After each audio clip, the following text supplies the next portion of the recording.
Hello नमस्कार दोस्तों। तो दोस्तों, आज के इस वीडियो में हम बात करने वाले हैं पोस्ट मैट्रिक स्कॉलरशिप सेशन 2024-25 एवं 25-26 के बारे में पूरी जानकारी। तो बहुत सारे स्टूडेंट का आधार सीडिंग में नो शो कर रहा है और बहुत सारे स्टूडेंट के आधार सीडिंग में अभी तक वेटिंग शो कर रहा है। उनका में ना ही यस हुआ है और ना ही नो हुआ है। तो ऐसा क्यों हो रहा है? और बहुत सारे स्टूडेंट का पेमेंट स्टेटस में पेंडिंग शो कर रहा है। जैसा आप लोग यहाँ पे देख सकते हैं, इनका institute district verification approved, DDC mark approved, DDC payment status approved, but payment status pending है। तो इसका क्या मतलब है कि आपका पैसा नहीं आएगा।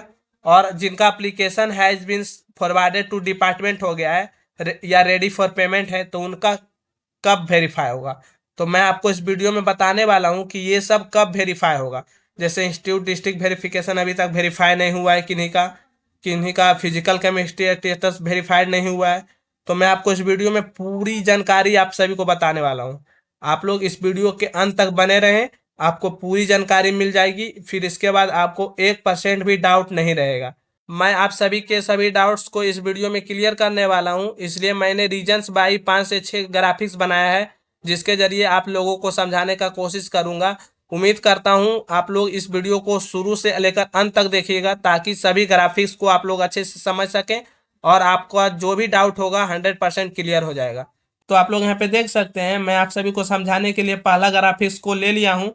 यहाँ पे जो पहला रीजन मेरा है पेमेंट स्टेटस पेंडिंग। तो मैंने पहले बताया है कि पेमेंट स्टेटस पेंडिंग वालों का असली मतलब क्या है, जिनका पेमेंट स्टेटस में पेंडिंग शो कर रहा है। तो आप सभी का गलत फहमी है कि इसका मतलब यह नहीं है कि आपका पैसा रुक गया है या आपको पैसा ही नहीं मिलेगा, बल्कि सच्चाई यह है कि इसका सीधा मतलब यह है कि आपका जो नाम है अगले पेमेंट बैच में जाने का इंतजार कर रहा है। अब आप सभी को बता देना चाहता हूँ कि पैसा कैसे आता है। तो पैसा जो होता है वो बैच प्रोसेस से आता है। तो यहाँ देख सकते हैं बैच 1, जैसे बैच 1 में कुछ स्टूडेंट हैं, तो यहाँ बैच 1 में पेड लिखा हुआ है, बैच 2 प्रोसेसिंग। यहाँ बैच 2 में भी कुछ स्टूडेंट होंगे, तो वहाँ प्रोसेसिंग चल रहा है। अब बैच 3 पेमेंट पेंडिंग, यही जो होता है पेमेंट स्टेटस पेंडिंग। तो ये बैच जो है आपका, जो बैच का है, जितने भी आप लोग के बैच में होंगे उन सभी स्टूडेंटों का पेमेंट स्टेटस पेंडिंग है। आप यहीं हैं, मतलब आपका जो पेमेंट स्टेटस पेंडिंग है, आपका जो प्रोसेस है आप यहीं पे हैं। फिर आपका जो बैच प्रोसेसिंग होगा, उसके बाद बैच 1 पेड होगा। तो सरकार बैच बनाकर पेमेंट रिलीज करती है, इसलिए कुछ छात्रों का पैसा पहले आता है और कुछ का बाद में आता है। जो आपके बैच में होंगे उनके पैसा आपके साथ ही आएगा। अब यहाँ पेमेंट पेंडिंग के दौरान सिस्टम ये सब वेरीफाई करता है। तो पेमेंट पेंडिंग के दौरान आपको क्या क्या वेरीफाई करता है सिस्टम? बैंक वेरिफिकेशन होता है, आपका बैंक अकाउंट एक्टिव है या नहीं, बंद तो नहीं है। फिर आधार लिंकिंग चेक होता है, मतलब आधार बैंक अकाउंट से लिंक्ड है या नहीं, आधार में कोई मिसमैच तो नहीं है। और पीएफएमएस एनपीसीआई चेक होता है, पीएफएमएस से बैंक डिटेल्स वेरीफाई होती है, एनपीसीआई से आधार बैंक मैपिंग चेक होती है। अब यहाँ बात करते हैं डीबीटी स्टेटस क्या है। डीबीटी मीन्स होता है डायरेक्ट बेनिफिट ट्रांसफर, एक्टिव है या नहीं। अगर ये एक्टिव नहीं होता है तो फिर इसमें भी प्रॉब्लम होता है। अब बात करते हैं एनपीसीआई मैपिंग। तो एनपीसीआई में आपका आधार मैपिंग ऑन है या ऑफ।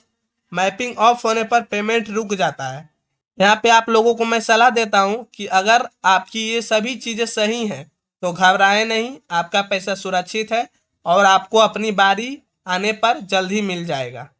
अब आप लोग समझिए कि जिनका पेमेंट स्टेटस में रेडी फॉर पेमेंट शो कर रहा है उसका क्या मतलब है। तो इसका मतलब है कि आपका जो पोस्ट मैट्रिक स्कॉलरशिप का फॉर्म पूरी तरह से सही पाया गया है। यहाँ पे देख सकते हैं कॉलेज इंस्टीट्यूट जांच पूरी हो चुका है, मतलब कॉलेज द्वारा आपका सत्यापित कर दिया गया, वेरिफिकेशन कर दिया गया है कि आपका सभी डिटेल सही पाया गया है। अब यहाँ सेकेंड स्टेप में होता है डिस्ट्रिक्ट लेवल से वेरिफिकेशन, मतलब जिला स्तरीय से वेरिफिकेशन हो गया है आपका, मतलब आपके डिस्ट्रिक्ट से वेरिफिकेशन कंप्लीट हो चुका है। अब डीडीसी फाइनल अप्रूवल कंप्लीट, मतलब डीडीसी ने भी आपका फाइनल अप्रूव कर दिया है। अब यहाँ फोर्थ स्टेप में बैंक आधार डीबीटी एनपीसीआई जांच, कोई समस्या नहीं है। मतलब फोर्थ स्टेटस कंप्लीट हो जाता है तो आपका जो बैंक आधार डीबीटी एनपीसीआई जांच हो गया है और इसमें कोई भी समस्या नहीं है, जिनका रेडी फॉर पेमेंट हो गया है। अब आप आपका जो नाम है पेमेंट लिस्ट में डाल दिया गया है, पैसा बैच वाइज आपके खाते में भेज दिया जाएगा। जो मैंने पहले ही बताया गया है कि जिसका जो बैच पहले होगा उनका पैसा पहले आएगा, और जो जो आपके बैच में होंगे उनका पैसा आप ही के साथ आएगा। लेकिन ध्यान रखें, रेडी फॉर पेमेंट दिखने के बाद भी पैसा तुरंत उसी दिन नहीं आता है, बल्कि कुछ दिन या 1 से 3 हफ्ते लग सकते हैं। आप सभी को सिंपल भाषा में समझाएं तो रेडी फॉर पेमेंट का जो मतलब होता है, सब कुछ अप्रूव्ड हो चुका है, अब आपका पैसा आने वाला है, आपका फॉर्म रिजेक्ट नहीं हुआ है, आपका फॉर्म में कोई भी गलती नहीं है। इसलिए आप लोगों को हड़बड़ाना नहीं है, आपको वेट करना है। तो अब बात करते हैं जिनके आधार सीडेड स्टेटस में पहले बेटिंग शो कर रहा था लेकिन अभी नो शो कर रहा है, तो इसका मतलब क्या है? तो आप लोगों का यह गलत फहमी है। अगर आपके स्टेटस में पहले बेटिंग दिख रहा था लेकिन अब नो दिख रहा है, तो इसका मतलब यह नहीं कि आपका फॉर्म ही रिजेक्ट हो गया है। आप घबराएं नहीं, आपका पैसा सुरक्षित है। लेकिन रियलिटी यह है कि बेटिंग नो होना नॉर्मल सिस्टम फ्लो है या प्रक्रिया का एक हिस्सा है। आप इसे घबराएं नहीं। सिस्टम में ऐसा क्यों होता है, सिस्टम में आपका नो क्यों शो कर रहा है, तो चलिए बताते हैं। बेटिंग बेटिंग पहले बेटिंग हो रहा है यहाँ पे, पहले जो आपका दिख रहा था बेटिंग, अब पीएफएमएस एनपीसीआई मल्टीपल रीचेक करता है, मतलब दोबारा दोबारा से चेक करता है, और सिंक कंप्लीट होते ही बेटिंग हट जाता है। जैसे आपका सिंक हो जाएगा तो बेटिंग हट जाएगा और स्टेटस टेम्पररी रूप से नो दिख सकता है, लेकिन final status example paid update होगा, तो उसके बाद यस ऑटोमेटिक हो जाएगा। आप घबराएं नहीं, चिंता ना करें, यह एक अस्थायी तकनीकी प्रक्रिया है। आपका आवेदन रद्द नहीं हुआ है। आपको वेट करना है और आपको अपना धैर्य बनाए रखना है, आपको धैर्य नहीं खोना है। तो अब बात करते हैं जिनके पेमेंट स्टेटस में application has been forwarded to department show कर रहा है, इसका मतलब क्या है? तो इसका मतलब है आपका पोस्ट मैट्रिक स्कॉलरशिप का जो आवेदन है वो कॉलेज और आपके जिला स्तर से पास हो चुका है। यह एक सकारात्मक चरण है। यहाँ पे आप लोग देख सकते हैं स्टेप 1 में college and district verification complete, मतलब आपका कॉलेज वेरीफाई कर दिया है कि सभी दस्तावेज डिजिटल सत्यापित हो चुके हैं, और आपके डिस्ट्रिक्ट से भी आवेदन वेरीफाई कर लिया गया है और पास कर दिया गया है। अब यहाँ स्टेप 2 में क्या होता है, एप्लीकेशन डिपार्टमेंट को भेज दिया जाता है। यहाँ पे देख सकते हैं application has been forwarded to department, इसका मतलब यही हुआ कि आपका एप्लीकेशन को डिपार्टमेंट को भेज दिया गया है। अब आपका आवेदन सरकारी विभाग डिपार्टमेंट के पास भेज दिया गया है। यहाँ पर आपका एक बार फिर से अंतिम जांच होता है और पेमेंट प्रोसेस की तैयारी होती है। यह स्टेटस रिजेक्ट नहीं होती है, बल्कि आपके लिए एक पॉजिटिव स्टेज है।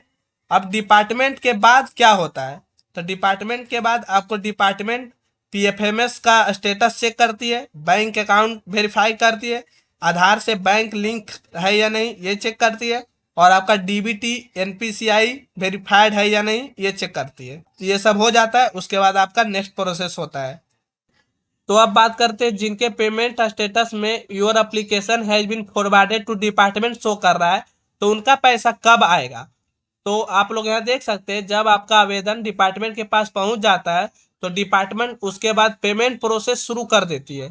अब पेमेंट जो होता है वो बैच वाइज क्यों होता है, तो स्कॉलरशिप का जो पैसा होता है वो एक साथ सभी छात्रों को नहीं भेजा जाता है, इसमें बैच बनाकर भेजा जाता है। जैसे बैच 1, बैच 2, बैच 3, सरकार बैच बना बनाकर पेमेंट रिलीज करती है। इसलिए किसी का पैसा जल्दी आता है और किसी को थोड़ा देर से आता है। जैसे बैच 1 का पेमेंट अभी हुआ, तो बैच 1 में जितने भी स्टूडेंट होंगे उनका पैसा तो आ जाएगा पहले ही। जो बैच 2 में होंगे, बैच 3 में होंगे, ये लोग हड़बड़ा जाते हैं कि इन लोगों का पैसा आ गया, मेरे दोस्त का आ गया, तो वो लोग बैच 1 में होंगे। तो आप लोग बैच 2 में हैं, बैच 3 में हैं, बैच 4 में होंगे। तो जैसे जिसका बैच का पैसा पेमेंट हुआ है उस बैच में जितने भी स्टूडेंट होंगे उन सभी का एक ही बार आएगा। तो जिनका पेमेंट स्टेटस में your application has been forwarded to department हो गया है, तो उनका पैसा कब आएगा। तो यहाँ पे पॉसिबल टाइम बताया गया है, अनुमानित समय। कुछ छात्रों का जो पैसा होता है वो 7 से 10 दिन में आ जाता है, कुछ छात्रों का पैसा जो होता है 10 से 15 दिन लग जाते हैं, और कुछ छात्रों का जो पैसा होता है वो 20 से 30 दिन लग जाता है। एग्जैक्ट डेट कोई नहीं बता सकता है, यह एक सिस्टम और बैच पर डिपेंड करता है। आपको सलाह दिया जाता है कि आप अपनी बारी का इंतजार करें, आपका जो पैसा है वो सुरक्षित है।